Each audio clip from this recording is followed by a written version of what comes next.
History is always written by the victors. In film, it's no different. In film, we prefer to show America how it likes to see itself. Psychologist Carl Rogers proposed that personalities create a real self and an ideal self. Our nation's the same. We tend to focus in on our apparently innate exceptionalism, the uniqueness that differs us from Europeans. This is clearly evident in our films, as the only two sport films that land on the American Film Institute's 100 Greatest Films of All Time focus in on Italian Americans that happen to be boxers. A sport that was invented by the Greeks, modernized by the Romans, then sold by the Brits. America. Those two movies, of course, are Raging Bull, number 4 all time, and Rocky, a respectable number 57. So what makes these movies so great? They're essentially biographies. And what do Americans like more than reading a biography? Watching one. And so they've become staples in our exceptional American culture.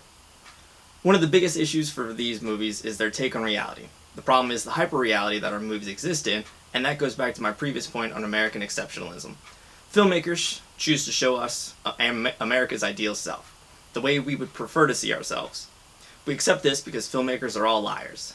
They are paid to lie. Their job is to manipulate. If I show you a dog in the middle of the street, and in the distance you see a bus headed towards that dog, then I cut away and we hear a crunch. Did the dog get hit? Maybe that's the sound of a teenager eating Pringles in the other room, playing World of Warcraft on his computer. So as filmmakers, we can do that. We can lie and show the happy and swell America we've come to blindly accept as real. And because we are exceptional, it's hard to argue that what we see on screen is anything but real. However, digging deeper, we jump to the AFI's top 10 sports movies. Naturally, Raging Bull and Rocky top that list, respectively. So what about the others? Well, we've got The Pride of the Yankees, that's about Lou Gehrig.